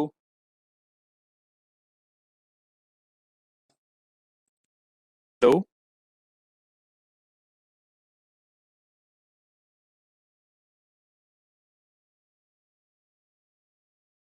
Now my voice is visible, or Yeah, slide it's is visible audible. and voice is audible? Perfectly. Okay. Please full screen the slide and you can start the presentation. Thank you. Okay. Now, Jay sir is properly visible slide. Yeah, perfectly okay. Please continue. Okay. Thank you. First of all, thank you all of you, and I am कृतज्ञ हूँ, मैं कृतज्ञ हूँ सभी आदर जनों का, और thank you to हरिद्र sir and Pawan sir to give me an opportunity to share my views on safest skincare. Okay, so today is the International Albinism Awareness Day. In every year, they have theme for the human rights person of albinism. Okay, so this year's theme is trend beyond the old odds. Mostly the in common form, usually हम albinism जो India में हमें देखने को मिलता है वो ओक्यूलो क्यूटेनस albinism type 1 देखने को मिलता है। एल्बिनिज्म वर्ल्ड वाइड जो देखने को मिलता है, जो 2020 का लेटेस्ट डाटा है, उसमें उन्होंने कहा है कि इन 1 person in 17,000 has a some type of albinism, और इंडिया के कंटेंट्स में वो 100,000 to 200,000 तक की पॉपुलेशन है। अभी यहाँ जो मेन जो हमारा टॉपिक है वो स्किन डिजीज में है, तो वो इंसिडेंस रेट इंडिया में 2020 तक के डाटा में जो इंसिडेंस रेट दिया गया है वो 7.4 से लेके 60% है। तो इतना इंसिडेंस अलग अलग वेरियस स्किन डिसऑर्डर में हमें देखने को मिलता है। तो बेस्ट स्किन केयर क्या होगी, जो हमारी ह्यूमन हेल्दी स्किन है उसके रिलेटेड थियोरिटिकल हमें सबको पता होता है, पर जो एज ग्रुप के वाइज हम क्या कर सकते हैं और जियोग्राफिक वेरिएशन से रिलेटेड हम क्या कर सकते हैं? तो ह्यूमन जो हेल्दी स्किन होती है उसमें एपिडर्मिस जो सबसे ज्यादा हार्म होता है ये यूवी बी रेज से होता है। तो वहां पे जो मेनली 2 सेल्स होते हैं, तो मेलेनोसाइट होता है और लैंगरहांस जो इम्यून सेल होता है। तो हमारी मेडिसिन वहां पे कैसे वर्क करेगी? जो यूवी रेज हार्म है उसको डिक्रीज करने के लिए हम लेप चिकित्सा जो ऑलरेडी विजय सर ने कही है वैसे हम परफॉर्म कर सकते हैं। अभ्यंग आदि जो कर्म है वो हम अप्लाई कर सकते हैं। रसायन औषध और वणीय औषध हम यहाँ पे यूज कर सकते हैं। ओके, देन आफ्टर जो डर्मिस जो पोर्शन होता है वो मेनली यूवी ए रेस से हार्म होता है। वहां पे हमारी अभ्यंग है क्योंकि वहां पे ब्लड वेसल्स होते हैं और जो नर्व्स एंडिंग होते हैं, तो वहां पे स्ट्रेस से नर्व एंडिंग ज्यादा पेनिट्रेट होते हैं। तो वहां की हमारी जो मेडिकेशंस है जो मेध्य रसायन है वो वहां पे ज्यादा वर्क करेगी। अभ्यंग स्वेदन लेप जो चिकित्सा है और मेध्य रसायन है वो वहां पे ज्यादा इफेक्ट करेंगे। तो डिटेल में नहीं हम जाते, ब्रीफ में हमारी आयुर्वेदिक ट्रीटमेंट कहाँ कहाँ पे इफेक्ट करेगी वो हम आज डिस्कस करेंगे। तो डिफरेंट एज ग्रुप के अकॉर्डिंग जो नियोनेट की कंडीशन होती है, टोटल की, एडोलसेंट की, रिप्रोडक्टिव एज में जो हमें देखने को मिलता है, और जेरियाट्रिक एज में हम क्या क्या स्किन में चेंजेस कर सकते हैं वहां पे। तो मेनली जो नियोनेट होते हैं तो वहां पे अलग अलग स्किन डिसऑर्डर्स में ट्रांसिएंट स्किन डिसऑर्डर होते हैं, कंजेनाइटल डिसऑर्डर होता है, ये थियोरेटिकल हमें पता होता है तो वो मैं अभी रिपीट नहीं करना चाहती। और टोटल एज में जो नॉर्मली हमें देखने को मिलता है एक्जिमा और डायपर्स रैशेस, वो सभी जो कंडीशन है वहां पे हमारी आयुर्वेदिक ट्रीटमेंट क्या कर सकती है। तो अभ्यंग वो भी हम बलास तेल से जो इजीली अवेलेबल है। यहाँ पे मेरे से ज्यादा एक्सपीरियंस जो मेरे जो गुरु है, ये सब गुरु वर्ग है, उन्होंने जो मेडिकेशंस दिए हैं इसके अलावा हम अभ्यंग यहाँ पे ज्यादा यूज कर सकते हैं, वो भी बला तेल, क्योंकि वो बच्चों के लिए स्ट्रेंथनिंग भी होगा। लेप चिकित्सा है तो वहां पे जो अगर हरिद्रा जो यूज कर सकते हैं, या फिर अगर सोशियो इकोनॉमिकल स्टेटस पेशेंट का स्टेबल है तो वहां पे चंदन आदि लेप भी हम यूज कर सकते हैं। यहाँ पे दूसरी एक डिफरेंट चीज मुझे कहने की इच्छा हो रही है कि यहाँ पे हम डस्टिंग भी कर सकते हैं। डस्टिंग वो भी कौन से वणीय औषध है, जैसे मंजिष्ठा है, त्रिफला है, हरिद्रा का जो डस्टिंग है यहाँ पे हम यूज कर सकते हैं। एडोलसेंट और रिप्रोडक्टिव जो एज होती है वहां पे नॉर्मली हार्मोनल इनबैलेंस की वजह से एक्ने देखने को मिलता है, और रिप्रोडक्टिव एजेस में एस्ट्रोजन इंक्रीज लेवल की वजह से फीमेल्स में हमें डिस्कलरेशन, हाइपर पिगमेंटेशन, इरिथेमा ये सब देखने को मिल सकता है। तो वहां पे हमारी कौन कौन सी आयुर्वेदिक औषधि है जो यूज हो सकती है?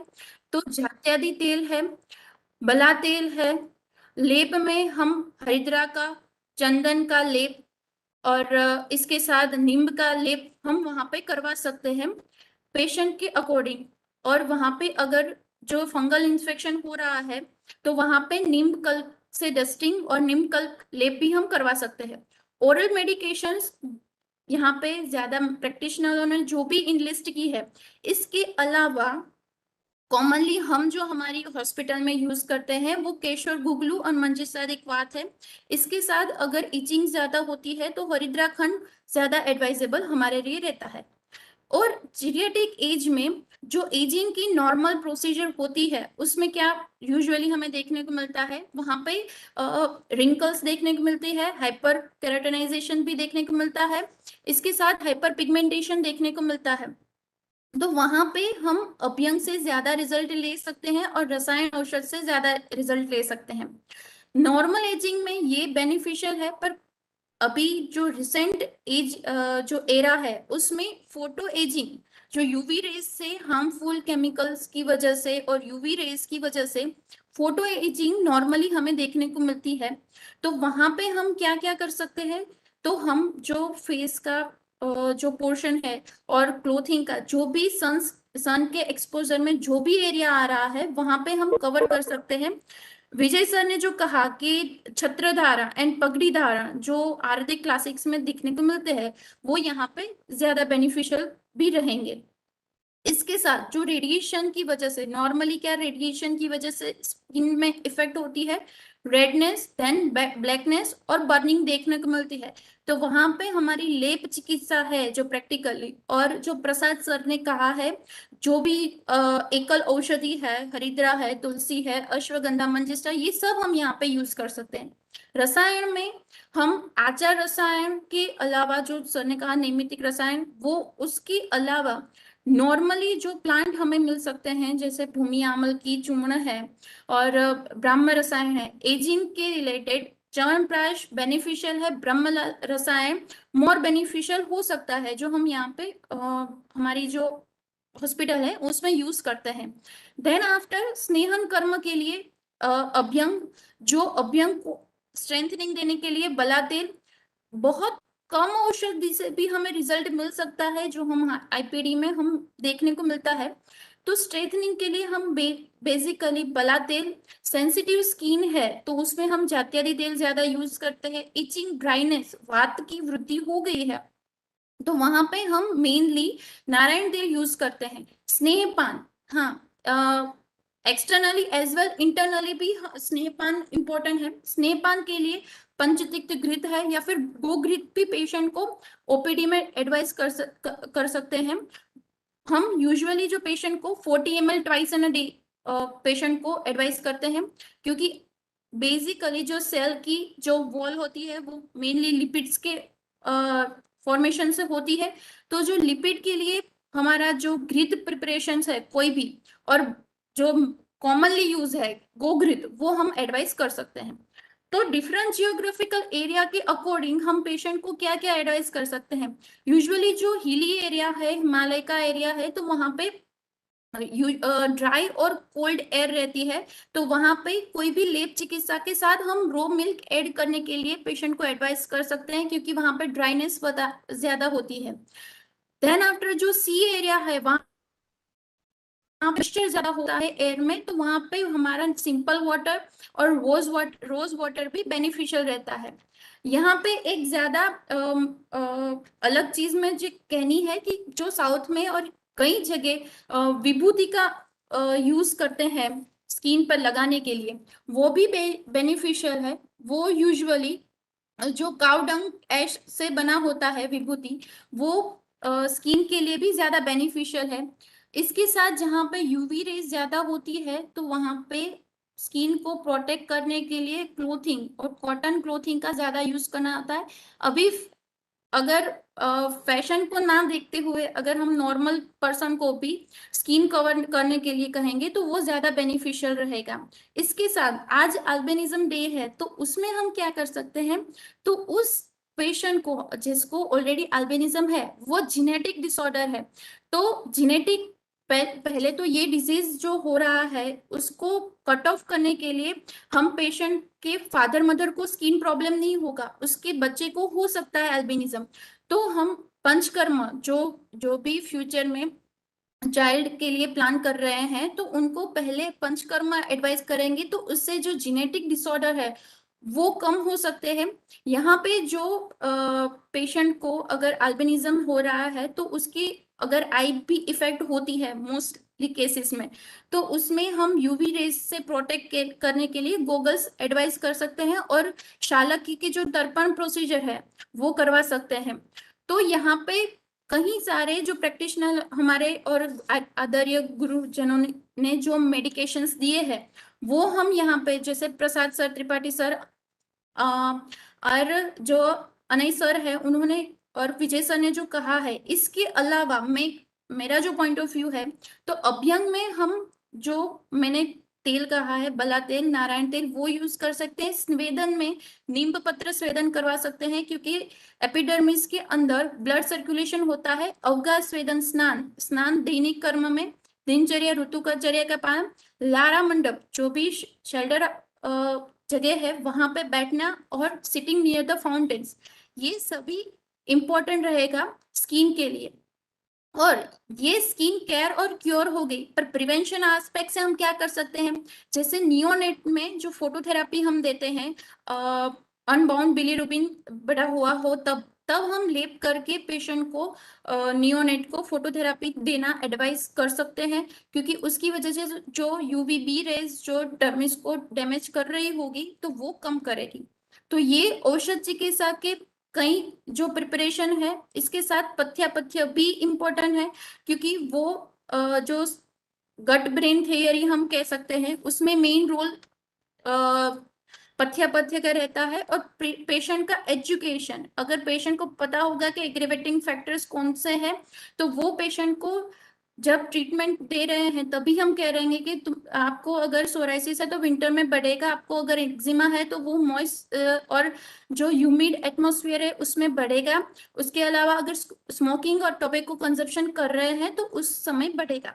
ये सब हमें जो आयुर्वेदिक रेफरेंस मिल रहे हैं वणिया औषधि के ये। ओके, तो यहाँ पे अभी मेनली जो हमारी हॉस्पिटल में आ रहे हैं, जो कोविड के दरमियान भी हमारी हॉस्पिटल शुरू थी, तभी जो पेशेंट आए थे, तो उसके रिलेटेड जो इंटरव्यू है कि पेशेंट एक आया था जिसको स्क्लेरोडर्मा था। यहाँ पे दोनों पेशेंट है, एक जो पेशेंट है लेफ्ट साइड वाला, तो वो ओल्ड पेशेंट है जो 2 साल से अपना मेडिकेशंस कंटिन्यू कर रहा है, और एक न्यू पेशेंट है जिसको अभी ही स्क्लेरोडर्मा हुआ है। तो ये जो हम सत्वावजयी चिकित्सा कहते हैं, उस हिसाब से पेशेंट का पेशेंट इंट्रोगेशन करवाते हैं, जिससे हम उसमें ज्यादा के डिजीज का प्रोग्रेशन क्या है और उसमें रिजल्ट क्या मिल सकता है वो अंडरस्टूड करवा सकते हैं। देन आफ्टर जो हम कॉमनली ट्रीटेड करते हैं पेम्फाइगस वल्गारिस, इसके भी कई सारे पेशेंट्स हमारे हॉस्पिटल में आते हैं। तो उसकी बिफोर ट्रीटमेंट और आफ्टर ट्रीटमेंट जो चिकित्सा है, जो स्क्लेरोडर्मा था उसमें हम पुष्टवत चिकित्सा करते हैं, जिसमें स्नेहन करवा के अगर पेशेंट फिजिकली फिट है, स्क्लेरोडर्मा में लंग का इन्वॉल्वमेंट नहीं हुआ है, तभी हम पेशेंट को वमन भी करवा सकते हैं। देन आफ्टर विरेचन और बस्ती, ये सब आईपीडी प्रोसीजर रहती है। और जो पेम्फाइगस वल्गारिस, उसमें हमारी जो ट्रीटमेंट रहती है वो स्नेहपान से स्नेह युक्त विरेचन पंचतिक्त घृत का ही डोजिंग बढ़ा के जब विरेचन हो जाए उतने डोज में पेशेंट को देते हैं, और उसके बाद ग्रेजुअली हम डिक्रीज करवाते हैं। तो स्नेह युक्त विरेचन से पेम्फाइगस वल्गारिस, और देन आफ्टर उसमें बस्ती और इंटरनल मेडिकेशन यूज करते हैं। ये बिफोर और आफ्टर की ट्रीटमेंट की फोटोज है। साइड में आप देख सकते हैं कि पेशेंट का इंटरव्यू भी एक वॉलंटरी पेशेंट ने दिया था, फीमेल पेशेंट थी, उनको भी पेम्फाइगस वल्गारिस था। 2 साल से कंटिन्यू पेशेंट हमारे पास आ रहे हैं, और उनको अभी एलोपैथी की मेडिकेशन जो स्टेरॉइड थी वो स्टॉप हो गई है, और अभी सिर्फ आयुर्वेदिक दवाई शुरू है। इसके अलावा हम जो चैलेंजिंग डिसऑर्डर होते हैं पीडियाट्रिक्स में, तो उसमें इरिथ्रोकेरेटोडर्मा वेरिएबलिस जो है फिगर 1 में आप देख सकते हैं। तो उसमें पेशेंट जब हमारे पास आया था तब हाइपर केरेटनाइजेशन था, और जो भी मोस्टली बॉडी के फुल एरिया कवर था। यहाँ पे ट्रीटमेंट लेने के बाद जो बच्चों के लिए हम यहाँ पे ओरल मेडिकेशंस और पथ्य का ध्यान रखते हैं, और उसकी रिलेटेड हम जो स्नेहपान करवाते हैं और अभ्यंग और स्वेदन प्रोसीजर करवाते हैं। इससे पेशेंट को आफ्टर 1 मंथ यहाँ पे आप देख सकते हैं कि पूरी क्लियर स्किन हो गई थी। इरिथ्रोकेरेटोडर्मा वेरिएबलिस में पॉजिटिव रिजल्ट मिला है। देन आफ्टर बहुत कम देखने को मिलता है स्क्वेमस सेल कार्सिनोमा, उसमें हमने पेशेंट को सिर्फ आईपीडी ओरल मेडिकेशन से ही, और यहाँ पे जो लेखन कर्म के लिए हमने वनवृंता एक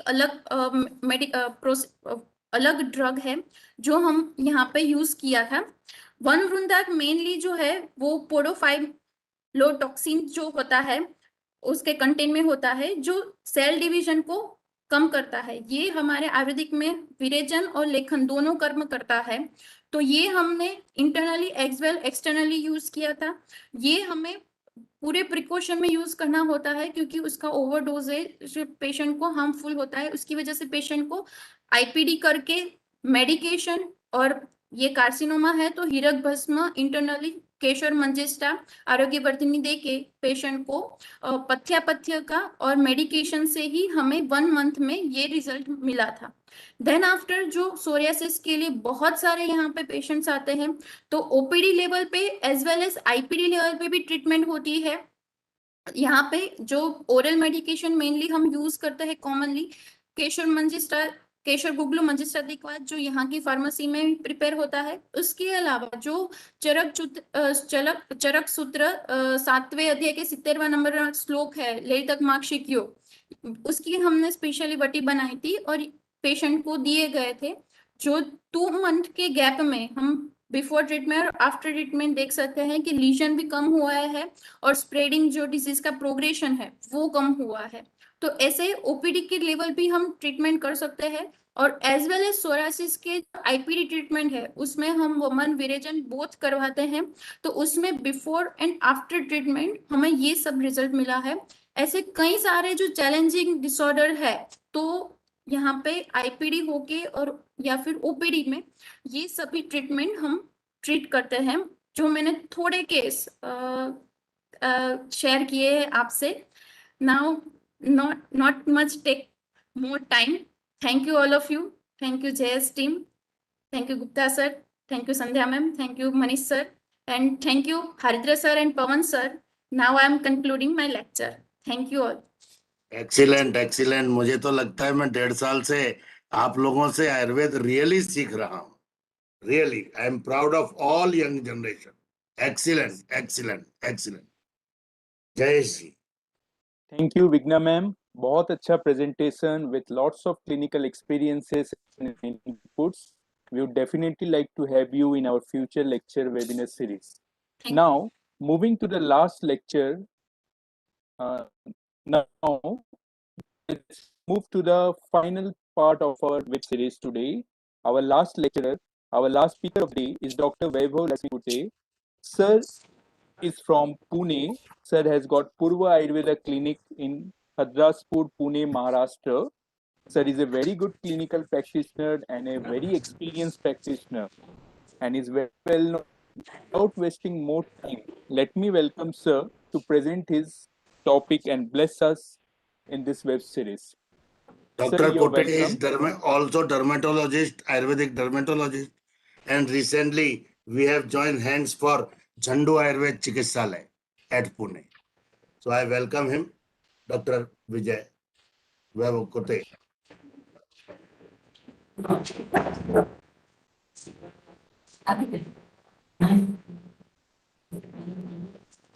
हेलो, आवाज आ रही है सर?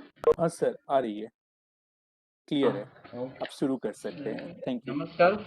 जो अभी स्किन डिसीज में जो है आयुर्वेद के हेतु जो बताए हैं वो मिथ्या आहार विहार बताया है।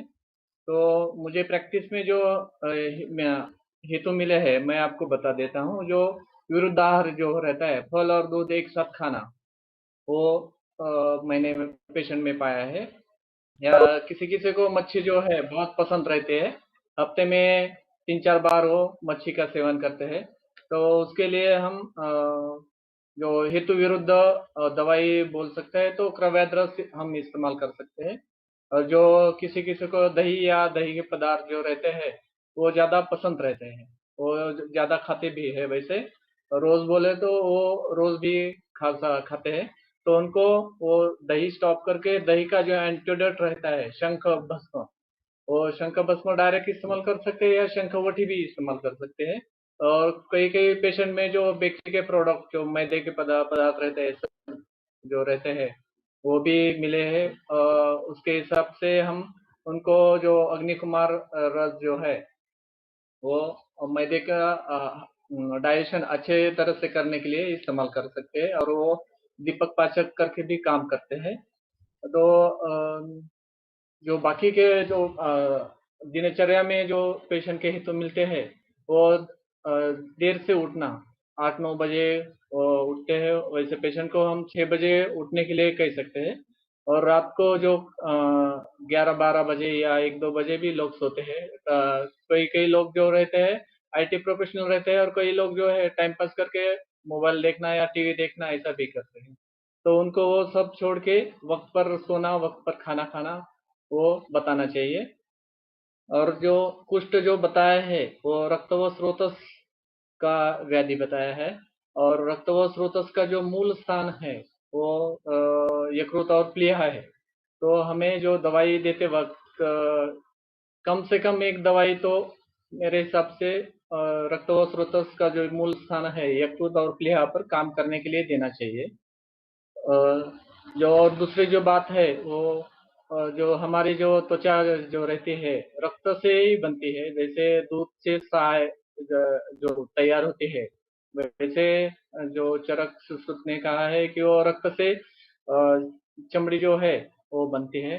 तो जब खून ही अच्छा रहेगा तब चमड़ी अच्छी तरह से बनेगी और उसकी बीमारी है वो भी कम हो जाएगी।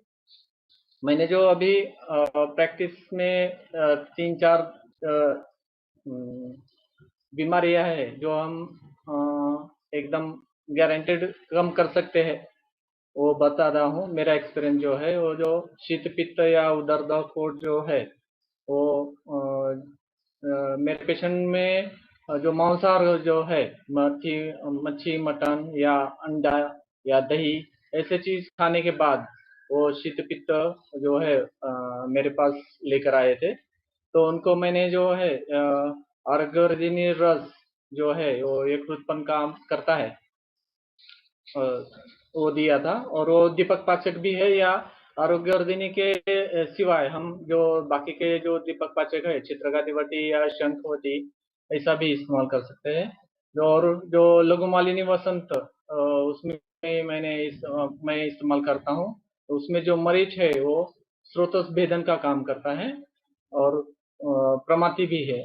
तो उसके साथ महामंजिष्टादिक्वाथ या जो महामंजिष्टादिक्वाथ जो है उसमें जो धातुगत ज्वर के जो चरक ने द्रव्य बताया है उसमें से आधे से ज्यादा द्रव्य उसमें है, वो सब धातु पर चलता है, मेदमास्ती तक वो चलता है। या महामंजिष्टादि के बजाय दूसरा पद जो पटोलादिक्वाथ बताया है अष्टांग हृदय में जो गन में बताया है वो भी इस्तेमाल करते हैं।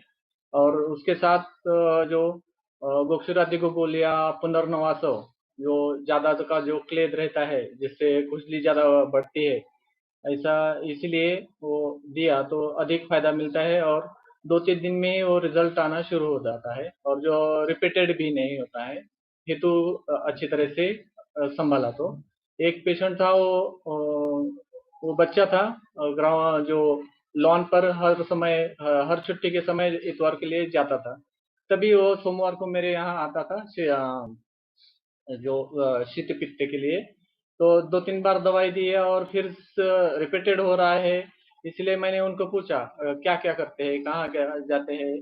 तो जब उन्होंने कहा हम लॉन पर उसके लिए खेलने के लिए लेकर जाते हैं, तो उनको मैंने बताया है जो लॉन पर जो कीटक रहते हैं उसकी वजह से भी कई बार शीत पित्त जो है विष संपर्क आया तो वैसे उसमें दिखता है।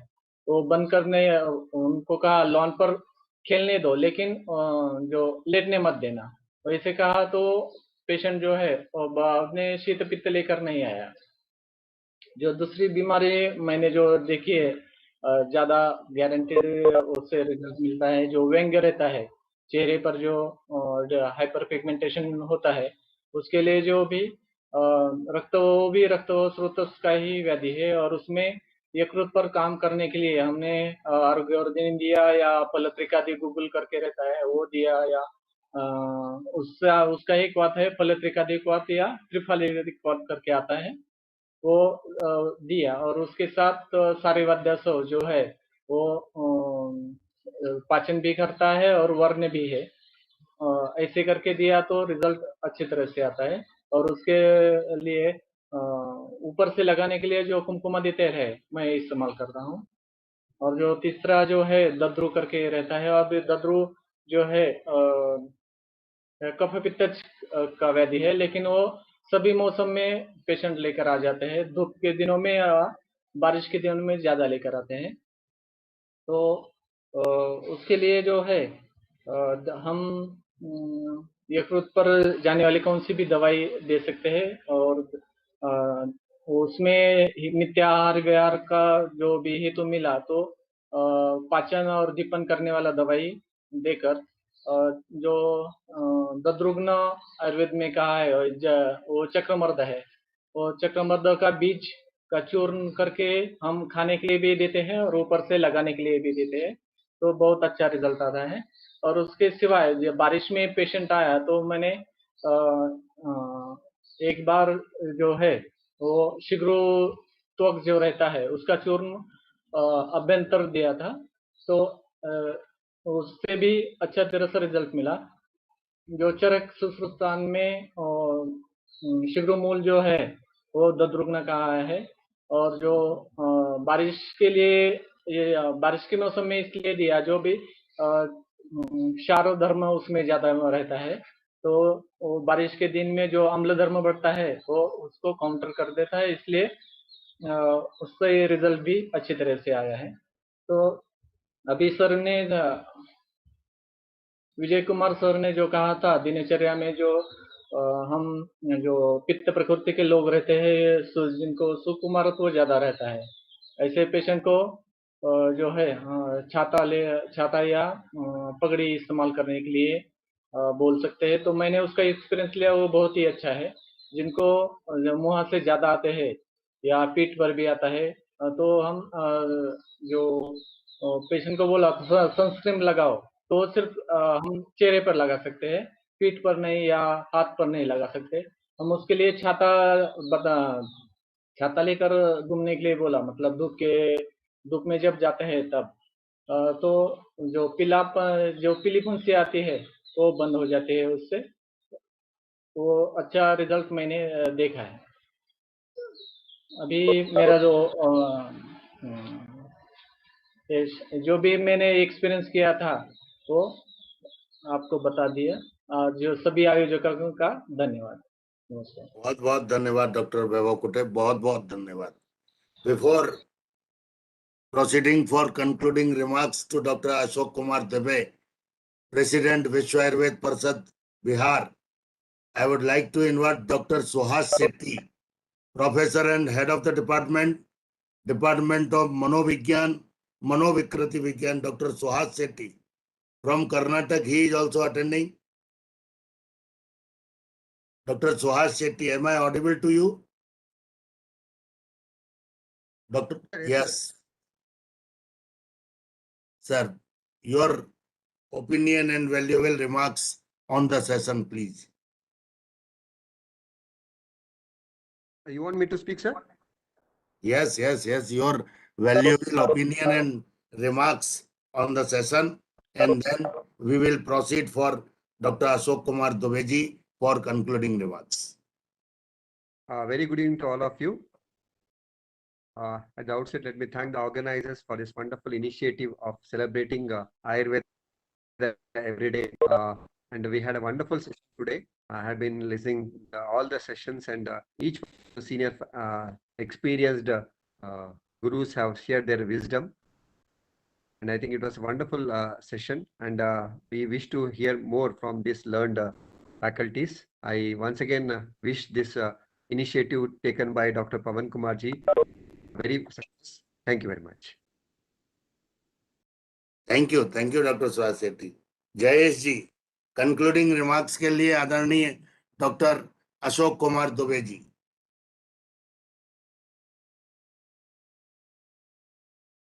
You are mute. Yes, am I Thank audible? you. Yes. Thank you sir. आज का सेशन बहुत अच्छा रहा। सारे स्पीकर्स ने अपने एक्सपीरियंस और अपनी नॉलेज बहुत अच्छी तरह से हम लोग को जो गाइडेंस मिला है, ये यूट्यूब में भी रहेगा ये वीडियो, और ये सेशन पूरा यूट्यूब में है। इसके ओवर 500 व्यूज हम लोग को नॉर्मल मिलते हैं, और इससे बहुत जन इंस्पायर होंगे, और हम लोग आगे भी चाहेंगे कि आप लोग सब आए और इसी तरह क्लिनिकल एक्सपीरियंस आयुर्वेद में अपना शेयर करें। So to conclude today's day, we are once again thanks to everyone from the speakers to delegates, and our concluding remark, I would like to invite Sir, Dr. Ashok Sir. Thank you. Many thanks, all of you. and today is International Albinism Awareness Day, so that this program is very thoughtful, and congratulate to all the speakers like Mr. Dr. Tapas Tiwari, फिर Anay Darve,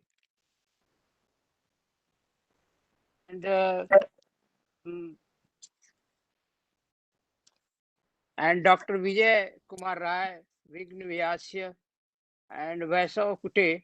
There are 6 speakers contributing here, and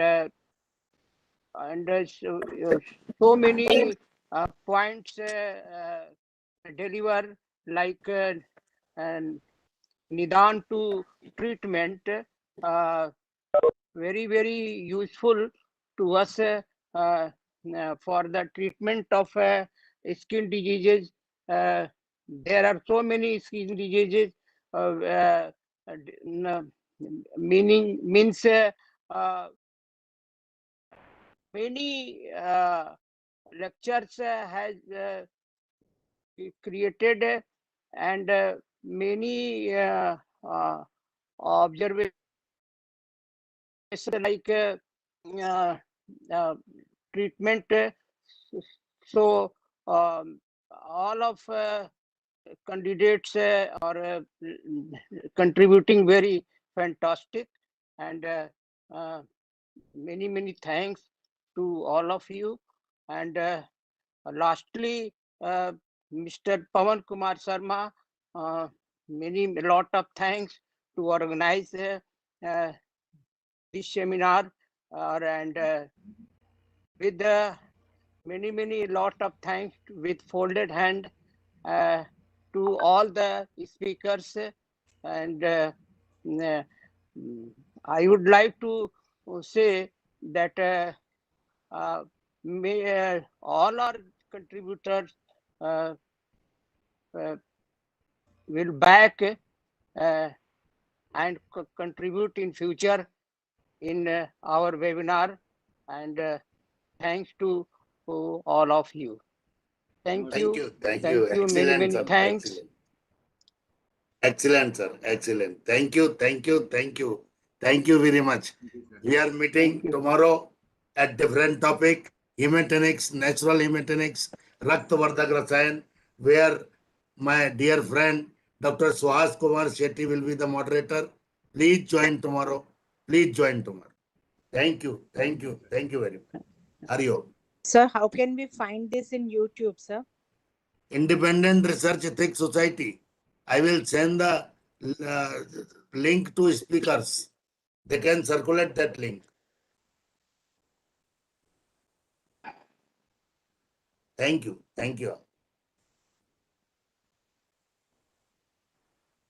But independent, can I note it down, Yes, sir? Independent Research Ethics Society. Independent Research Ethics Society. Okay, sir. Thank you.